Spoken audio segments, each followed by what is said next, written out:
It's your girl Alicia, the host of Black Girls Den podcast, where we keep it raw, real, and relatable. We save the seat for you in the den so we can share our stories, life experiences, and more. Make sure you grab your drink, okay, our snack, and enjoy. Yes, okay. Today we have a special guest, Brittany Thurman. She is a children's author based in Louisville, Kentucky. Clap, clap, clap. Hey girl, how are you? Good. How are you doing? I'm doing good. I'm so glad you came on the Black Girls Den podcast. Yes, would you like to share a little bit about who you are, what you do? Yeah, so I'm Brittany J. Thurman. I write books for kids. I write picture books and middle grade novels. I tell kids I have been writing since I was in the first grade, which is true. But I started professionally writing about 10 years ago when I was at grad school at Carnegie Mellon University. And I write for kids to know that their dreams are achievable, that their dreams are feasible, and for them to feel fear but also be comfortable putting one foot in front of the other and going for their goals. I wish that as a kid I wouldn't have been so afraid to do everything. And as a kid, I was afraid to do everything. Yes, well, I'm glad that you're able to, use your inspiration to be able to help other people dream. And that's kind of what this podcast is about. It's all about dreamers and, talking and having this safe space about different things that, we wish we could have done, or like girlhood and different things like that. So I think that's kind of a great, segue and opening and an introduction to our listeners. So, yeah, I actually met her at her book signing at a local coffee shop called Black Coffee. And I was like, oh, we should, you should come on the podcast. We should talk. So I was like, I feel like a good topic to talk about in this, day and age is rejection. So today we're going to be talking about rejection and how we navigate it and what we learn from it, different things like that. So if that is something you want to hear about, make sure you stay tuned and listen, all right? So our first segment is Den Diaries. This is just, we're going to do like our Black Girl check-in, but I want to know like what your Black Girl anthem of the week is. Like what's got you, I feel like every summer I come back to this song, and I come back to this album. It is Janelle Monáe, and the song is Float. And the song makes me feel as if I have all the confidence in the world, as if I'm floating on clouds. I could have a down day, but I can go for a walk, and lately I've been going for early morning walks. I put that song on, and I know that like anything that comes at me that day, I can handle it. Yes. But other than Janelle Monáe, Tina Turner is always on my phone. I just watched What Love Got to Do with It for actually the first time, even though I've seen like Tina Turner the musical. I love Tina. But the movie brought me back to her music, and I find myself again every year listening to this album in her music. So really the whole playlist. Tina Turner and Janelle Monáe. Yes. Can you sing some of Float? No. You don't want to hear me sing. I don't know that song. That's what I'm asking. It goes, I can't do it. I'm sorry. Okay, y'all just look it up. Yes, look it up, please, because you don't want to hear my singing voice. Trust me. Okay, I would say it's summertime, and the girl is always drop new songs in the summer. So I feel like right now, like Cardi B, a new song is outside. Then like Lizzo has a song outside. So I just feel like that's kind of my vibe. Kiki also dropped an album, so just like listening to her music. So I would say like my Black Girl anthem is just like a song that's just like fun, hot, to be outside and just like driving in the car. So yeah, that's what I'm gonna go with. Outside, probably by Cardi. I think it's a good one. Yes. So yes, that is great. So this is another segment that we usually do. I just rebranded a little bit. I used to call it This Episode of My Life Is, but now it's TV and Tea. Is where we relate our experiences to a TV show and give y'all some tea about our lives. So, something kind of fun. So if you haven't watched Harlem before, you should definitely go check it out. In that, like, the whole show is about friends, navigating life and career and stuff like that. And so Camille actually deals with rejection and she doesn't get her dream job against another person that they were both going after that. And so I think that in real life, we deal with rejection all the time in the career, but it's not really talked about how to deal with it. But in that sense, I was like, oh, this episode is so relatable, because how many times have you had a dream job or you had a dream position and that you have wanted to, hopefully get it, then you get a rejection email, or you get like, oh, we're going to go, with the next person, or you even get ghosted. Nowadays, you don't even get anything. So rejection is a part of life, whether it's career, dating, or friendships. And so I just thought in this episode we could kind of talk about how it affects us mentally, physically, and emotionally. So yeah, that sounds great. Yeah. So to start it off, we're gonna do something light. Do you remember the first time you felt rejected, and how did it make you feel? So I feel like to answer this question, I have to kind of answer it twice. Okay. So in childhood, I remember rejection very clearly, and I think the first time that I experienced it was when I was in like the 3rd grade, and there was a girl in my class who had the same name that I had. And there was always this competition there. There was also like this colorism issue that was going on.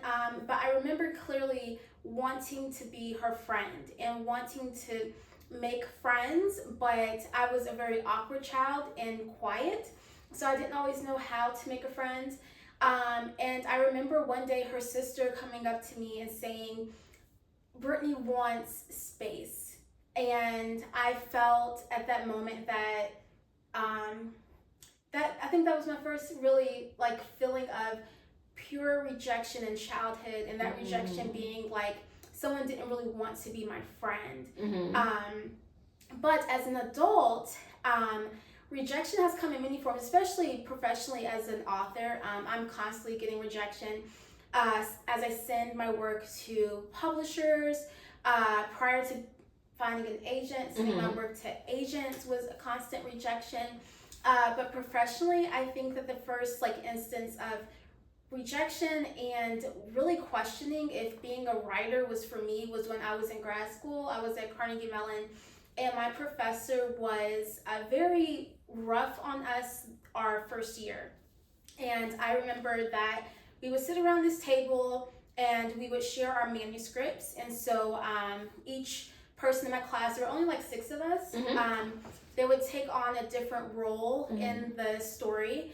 And then me, the author, I would have to sit back and listen. And then after they had read the manuscript, they would all tell their opinions and their criticism about the story. And I think that each time that happened, I felt like a piece of myself chip away, because I thought that, I knew what I was doing as an author and I was going in the right direction, but like it felt in a way that the criticism was rejection, but I recognized really my second year that the criticism was actually there to help me, and that rejection wasn't necessarily what I initially thought it was. Yeah, I can understand the second part. It's like when people are like, oh, you're just like, you're just taken aback by what they're saying. You're like, hold on now. Like, yeah. That was a good one that you talked about in childhood, because I didn't even think about childhood. It's like, was I ever rejected in childhood? And there are different experiences, and colorism is definitely one as well. And I think if you could see it, but it's like when you look back, like, dang, was I rejected? You don't even know, was it skin color? Was it because I'm a girl? Like, you don't even know, there's all these different things. I was thinking about like even growing up, trying to like go to college or different things like that. So I thought about rejection as in like, dang, I didn't get into this college, like, dang, I didn't get this job. So that's when I think that, or even like applying for scholarships, because I was trying to get some money, y'all, okay? So like felt rejected, like, oh, dang, I didn't get this scholarship. So that's when I felt like that was like my first realization, like, oh, that's like a rejection email, I think that's when I realized like kind of what rejection is. And I feel like you feel horrible about it. Like you feel like, dang, am I not good enough? Like, dang, what happened? Like, why did this happen to me or something like that? Or like, why didn't I get the scholarship and different things like that? So I think that is really, I think you really get rejected more than you kind of honestly get non-rejected, whatever the heck, approved, I should say. So I feel like it's just like a real, think to kind of, it says that you have to get used to it, but I think it's like a real like emotion and feeling that you have to really understand it, like, and not take it too like serious, because like you're always going to get rejected whatever you do. At least something that you try, you know. Yeah. Rejection's kind of going to be there. So yeah, can I ask a question? yeah. So on TikTok, on occasion, I see this this trend that people do called rejection therapy, where they purposely go out with the intent of being rejected. So they will go out in public and ask a ridiculous question, and then like they expect to be rejected. I think that the surprise actually comes from when someone accepts them. But I think that like that kind of like is supposed to strengthen their their ability to deal with being rejected in different scenarios. I don't think I could ever do that, because I'm very like sensitive, and I cry in a second. Like my feelings can get hurt very fast. I just think it's interesting that like there are maybe ways to cope with rejection that are very like purposeful. That's why I'm have to look that up on TikTok. I haven't seen that. But I think that could go really well like in dating. I feel like you get rejected in dating, but at this time you don't really know kind of what it's about. But I feel like definitely, I will say, I think another thing about kind of rejection is maybe within the dating, within your friends group, you know, like when you were talking about colorism, like, oh dang, did he not talk to me because I was darker skin? Like, does he like light skin? And you kind of can feel rejected in that sense of like, if you're the darker skin friend, are you the light skin friend? And like different, like, are you the bigger friend or skinny friend? Like, you can feel different rejections depending on your environment and who you are around. Yeah, so absolutely. I think that is also something as well. How did the moment, whichever moment that you wanted to talk about, how did that affect your confidence or your sense of identity? Yeah, so as a child, I think that it really, so as a child, I was labeled as shy. I don't think that I was shy. I was just very reserved and quiet. I was always taken in the world, but it made me very, I guess, just more aware of who I approach when it comes to trying to make a friend, and who I confide in. To this day, it takes a very long time for me to really like be comfortable in a friendship setting. And I think that does stem from like those early experiences in childhood where it was very difficult for me to make friends. But as an adult, I think that professionally, I can't say that the rejection gets easy. It gets easier. When I send a manuscript, for instance, hoping that it is acquired by a publisher, when that rejection email comes in, it picks at me. But I have learned to do something that my agent says, and she's been saying this for years, but it's just one word, and that is onward. To just constantly push forward. You don't really have to forget about the rejection, but you can't let that rejection stop you. And that's one thing that has kept me going in the face of my story maybe not being the right one for a particular editor. Okay, that's okay. Maybe there's somebody else out there who would like it, or maybe there's another story that needs to be told instead. I feel like agents can say that because they're not the ones writing. Just playing. Yeah, you want to tell me keep going. Yes. You're not helping me. I'm just playing. When you started talking about friendship and rejection, I just thought about that too. Like kind of going to my childhood. I don't know if it was rejection or not, but when you think about it, like you were talking about you were shy and reserved, or you weren't shy, you were more reserved. Yes. I don't know if I really know the difference of it, but I don't think that I was shy. I'm not really a shy person. I do talk to people, but I think even growing up, I didn't have that many friends. I had friends, but I moved around a lot. And so moving and stuff like that. And then when I got to high school, it's like I was trying to be friends with people. And I would say that I probably didn't know it now, but I felt like now I could be like, oh, I felt rejected because I didn't have friends. I was moving to like 2 different schools, and it's like I'm trying to be friends with this, not like say if it's like the popular clique or whatever, like I'm trying to be friends with him, but I'm like they're so mean to me. I was like, well dang, now looking back at it, I'm like, oh, that probably, like I probably did feel rejected. I just didn't know, and I just kept talking to other people, whatever. But I do feel like that kind of is a big thing too, like in friendships and different things like that. Like, why don't I have friends, or why can't I make friends, or like, why doesn't this group of girls, like me? Like, it's always like catty and drama and stuff like that, And so I think that's something big too. And then it can kind of lead into adulthood too. But it's like, why is it so hard to make friends? Like, why are people rejecting me? Like, do they not like me? Do they not know me? And then you kind of sometimes overcompensate and like to not feel rejected, where you could lead into like people pleasing or different things like that. So I think that is like a good thing that made me think about it when you were talking. So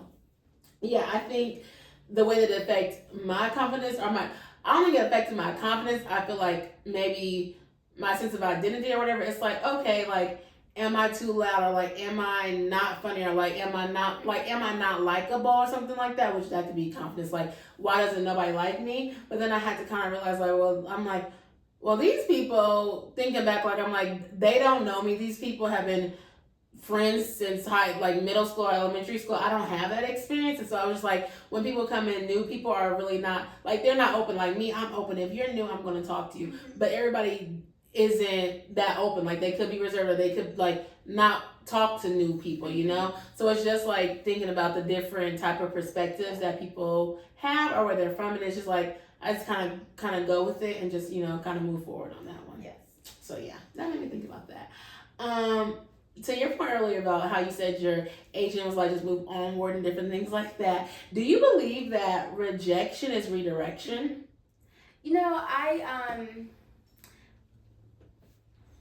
Yes. Well, for one, because I think that I do try to be positive, and I do believe, for instance, that like everything happens for a reason. And I have seen firsthand how rejection has been a redirection for me. So for instance, my first agent, and just like for reference, the agent within writing is the person that helps you get your work to that editor at like that major publishing house. Mm-hmm. And so I had an agent years ago who basically lied to all of her clients and basically put our careers on hold. She pretty much told us, she pretty much quit. She pretty much ghosted us. What? So like the boyfriend that you've been with, which also has happened to me, as someone that I was with for like 2 years ghosted me out of the blue. And so that is what happened with this agent. She ghosted us. And at that moment, I saw the people who had been with her longer than I had. I saw how that affected their careers and how it affected their mental health. Mm-hmm. And how they felt like they had lost all this time and that they would never get the time back. It made them stop writing. It made them question everything. It made them question trusting other agents. Mm-hmm. But at that moment, I knew that if I stopped then and there, that I would never get to where I wanted to be.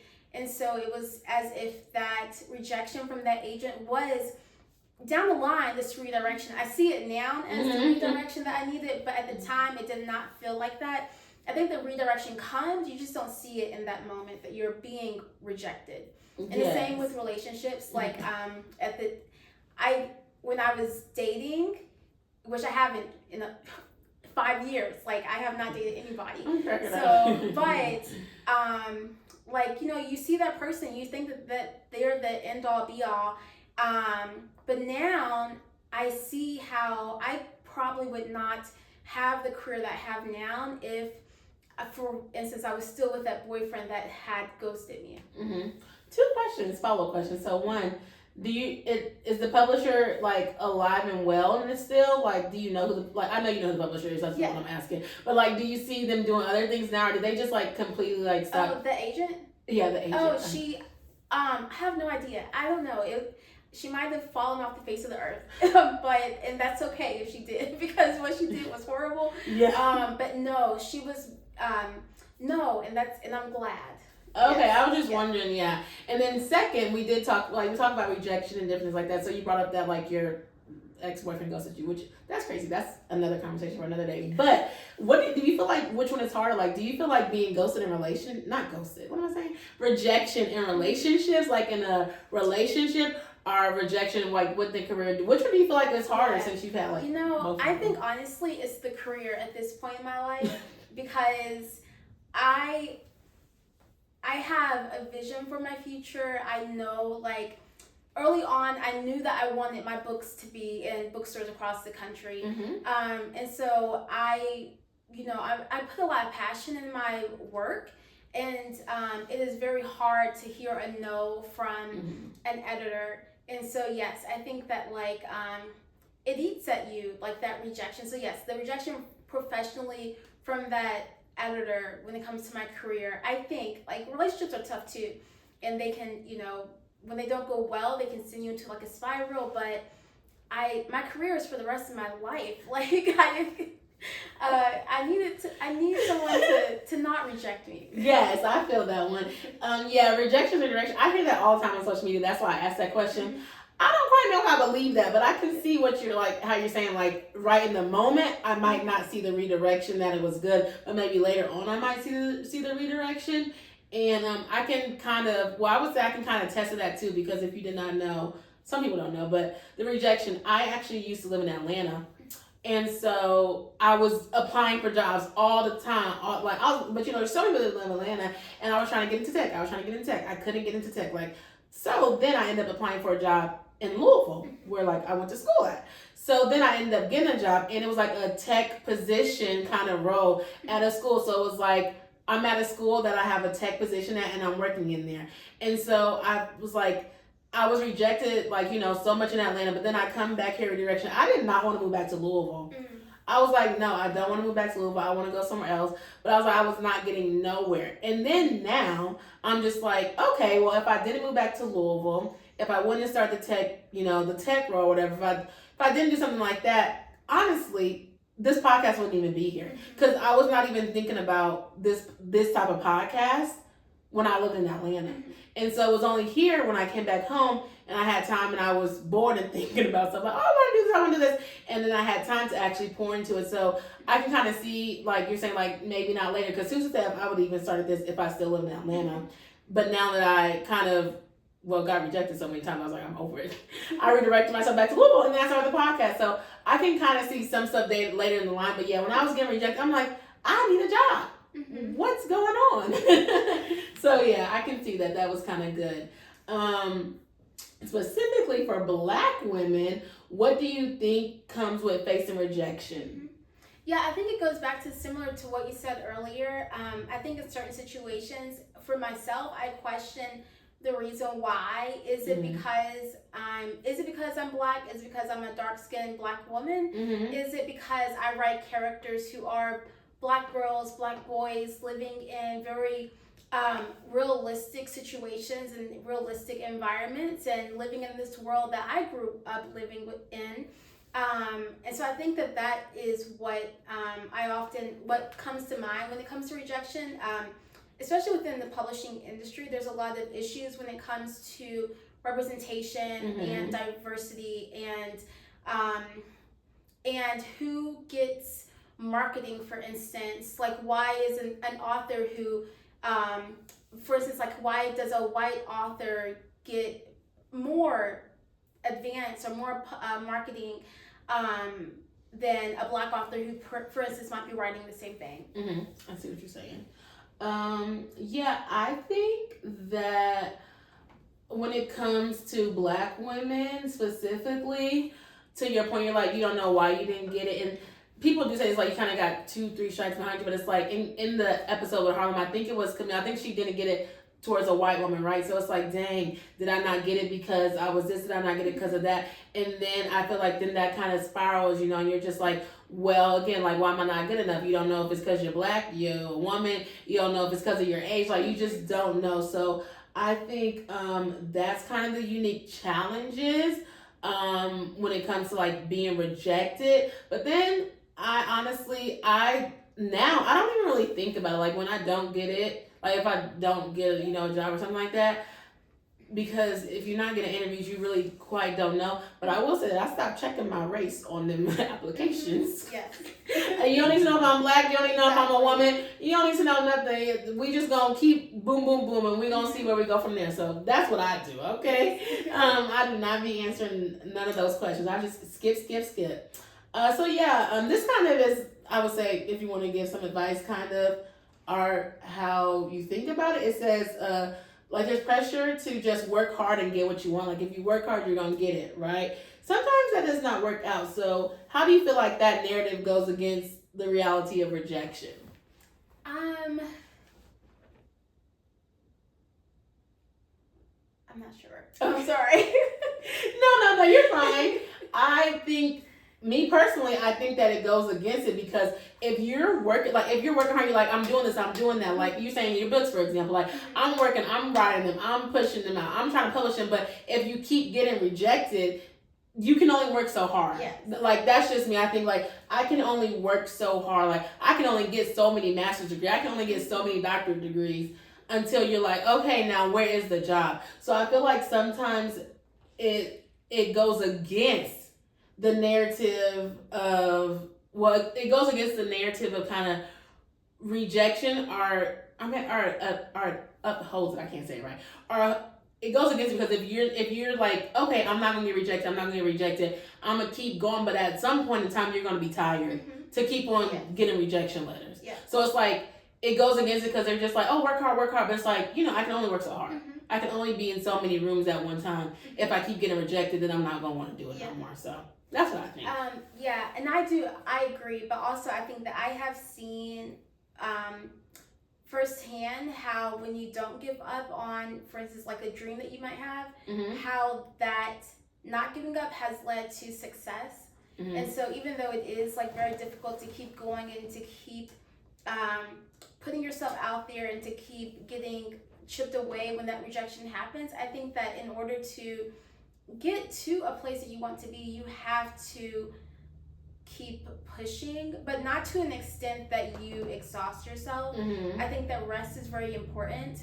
And I think that rest comes in many ways, whether it's literally you taking a nap or you just saying, I'm gonna like take a break from sending out applications. I'm gonna take a break for a month, 6 months, and then get back to it. I think that like there's like a balance with it. But I have seen where like I know that, for instance, like with me, like getting rejected dozens of times before getting an agent, if I did not continue somehow, then I wouldn't have ever gotten published. I think that's the hard part that you said. It's like, okay, you take a break 6 months, right? And I don't know if it's the motivation or it's the discipline, but like after 6 months, somebody might be like, I don't even want to do it again. Or, on social media, they're here like, no, you can't take a break. You got to go. Because it's like, if you stop, somebody else is going to get what you get. So what would you kind of say to the person that maybe like wanting to take a break because they keep hearing all these no's? Like, what advice would you kind of give them? So the advice comes in the form of like a book or a book on the shelf. And so within the reading world or the writing community, there is kind of this saying that there's room for me on the shelf. There's room for my book about a Black girl who wants to double dutch. There's room for that book on the shelf. And so I think that means also that there is room for you wherever you want to be, and that your being in that place that you want to get to will happen. It might not happen in your timing, but it will happen because there is always a space for you. Or you have to make the space. Period. Because I was like, I'd be looking at the shelves and it'd be kind of packed. Yes. I'd be like, now I want my book to be up on here one day, but I don't really know, but I understand. So going back to earlier, you saying that how you wanted to write when you were like younger. I don't want to make it sound like an interview, but it kind of does. But when you were younger, you were saying like in first grade that you knew you was writing, but like you didn't do it until you got in grad school. What would you say now to your younger self in first grade? Like what you know now, what type of advice would you give about rejection and stuff like that? I think I would say a lot. I would say keep your chin up. I would say don't listen to the people who are like being mean to you. I was bullied as a kid too, so like you don't even need them. I would tell myself, you are so great, you're golden. For this little girl that I dedicated my last book to, I wrote you're golden, because I do see her as like this golden child, and I would tell myself that too. You are everything that you're supposed to be and more. Yes, I love that. I was gonna say something that I would say to someone who just gotta know, depending on what it is, like say you apply for something creative, or you apply this, like, if it's a book thing, if it's like, just find somebody else. But if you got said something, no, maybe like you wanted to apply to something creative, I would just suggest, like, start something yourself. Like, if you apply for stuff, like if you wanted to, be a part of a photography thing or whatever, like, just start taking pictures. Like, just kind of just get out your own element, and like, don't wait for a no, don't wait for a yes, and kind of just create is what people are saying. Like, just create, just start it. Like, even if you get a no, who cares? Like, people are pretending, they faking it until they make it. Now, I ain't saying that this is the right thing to do, but like, if you get a no, if you get a job, if you get a no from a job, apply to the next job. Like, just apply to the next job. Like, you can't let a no stop you, but you can always try to just, like, redirect in what you want to do. So that's what I would say to someone who just got a no. If I could tell my younger self something about rejection, I would just kind of be like, kind of like understand it more, like, oh, this is rejection, this is what it feels like. And this isn't the first time you're going to be rejected or the last time you're going to be rejected. So kind of just like sit in the feelings, think about it, maybe write it out how you feel about it. And then take that day and next day, go do your next thing. Yes. That's how I feel about it. That would be my thing, and how I would suggest it. So yeah, that wraps up our like Den Diary segment. Hopefully you enjoyed that one. I hope y'all like that. Our next segment is going to be the playground segment. So if you don't know, I like games and stuff, and thinking about when you're a young girl, you was always at recess playing games. It's like when you unwind, have fun and stuff. So, we're going to go on the playground a little bit, kind of, just take it back. So it's going to be a game called Dine and Dash, okay? Have you ever heard of the Dine and Dash, or like, I think it's Dine and Dash, just like a computer game. I think something like that. So we're going to do it kind of, our own little twist to it. So it's going to be rapid fire questions. So it's either if you have to dine our dish. It's called dine our dish, not dine or dash. I'm sorry. So you have to say something really quick. You got to dash it out really quick, or you have to dish some tea if you don't say it quickly. Okay? So we're going to try to go real quick with it. I'm going to try to answer. I'm going to ask you, answer, and then we can kind of go back from that. Okay? So what's your favorite childhood game? Foursquare. Oh, okay, mine's Mancala. Your favorite TV show to binge? Sister. Okay, Sister. I like the game. Dream travel destination. It was Japan, but I just went to Japan. So, okay, yes. Where'd you go?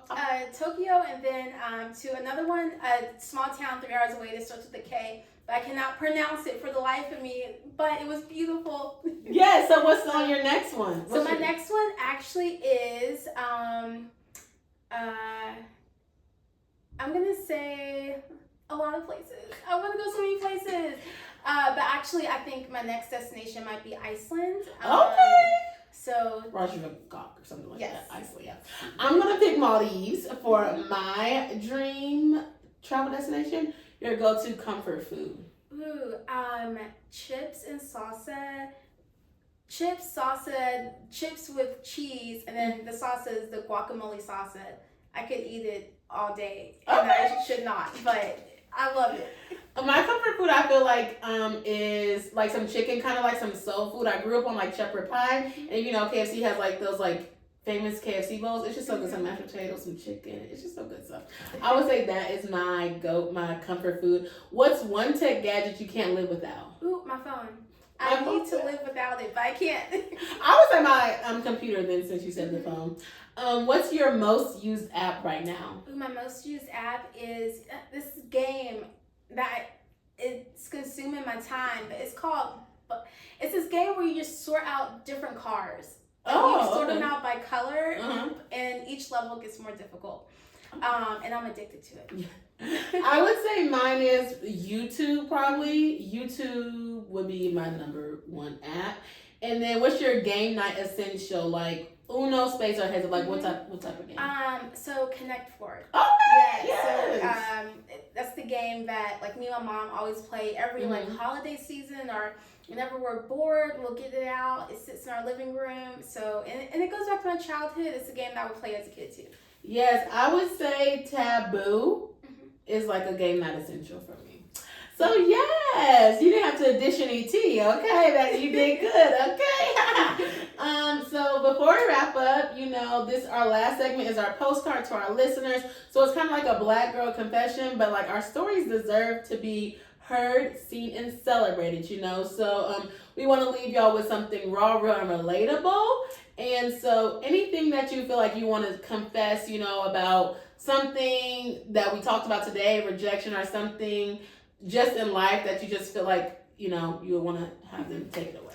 Yeah, so sometimes I'm asked my favorite book, and I say different answers every time. But one of my favorites is called Each Kindness by Jacqueline Woodson. It's a picture book, and I think that picture books are for all ages, not just for kids.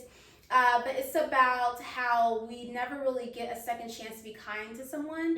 And it's a book that made me recognize like the times in my life when I possibly wasn't kind to someone, or when I maybe rejected other people, and then how I can be like a better person moving forward. And so if anything, I say like maybe like pick up the book, because I think that it needs to be in every office, especially the one we have right now. It's a life-changing like read, and it's just a quick picture book. But I'm constantly thinking about like how to I never want anyone to feel how I felt as a kid. And so just being a better person each day is something that I always strive for. Okay, I love that. I would say that rejection isn't the end, it can be the start of something new. Redirection. Okay. Well, I hope you enjoyed this episode. I'm so glad you came and sat on the couch. If you want to tell them where they can follow you out, a little bit more information, your books and everything like that, share with people. So again, I'm Brittany J. Thurman. You can follow me on Instagram at BritJanee, that's BritJanee, or Facebook. You can Facebook my name, Brittany J. Thurman. Or you can go to my website, BrittanyThurman.com, and shoot me a message. And you can find my books wherever books are sold, but preferably your local independent bookstore. My books, my picture books are Fly and Forever and Always. I have 2 books about kids in theater that are called Fearless. And then my newest book is Opal Watson, Private Eye, about a child detective. My next book is called Come Catch a Dream, which comes out this November, which is an ice skating picture book for kids, but again, for all ages. And then next year is the sequel to Opal Watson. But you can find those wherever books are sold, online, or at your independent bookstore. What about the father one? Forever and Always, yes. Oh, that's Forever and Always. That's the father one. Okay. And if you're in Louisville, where can they get them at? Yeah, so you can get them at Carmichael's here in Louisville, Frankfurt Avenue, or Bardstown Road, I believe. Yeah, so either of those locations, you should be able to find my books. Yeah, so I hope you enjoyed our guest for today. You can find me at Black Girls in Podcast on YouTube, TikTok, Facebook, and Instagram. And also, if you're listening to the audio, you can check us out on, Instagram. If you're listening to the YouTube, make sure you go leave us a rating, because this episode was so great. We only need 5 stars, okay? 5 stars. But I hope y'all felt a little bit better if you had to deal with rejection. If you haven't had to deal with rejection, more power to you. But just think about what the rejection can do, what it can teach you, and how you can move forward in there. And I hope you enjoyed this episode. And comment below, share your stories, tag us, do whatever you need to do, and we'll see you on the next episode. Bye. Oh, you can say bye. Oh. No, you're okay. Sorry, I'm very awkward. No.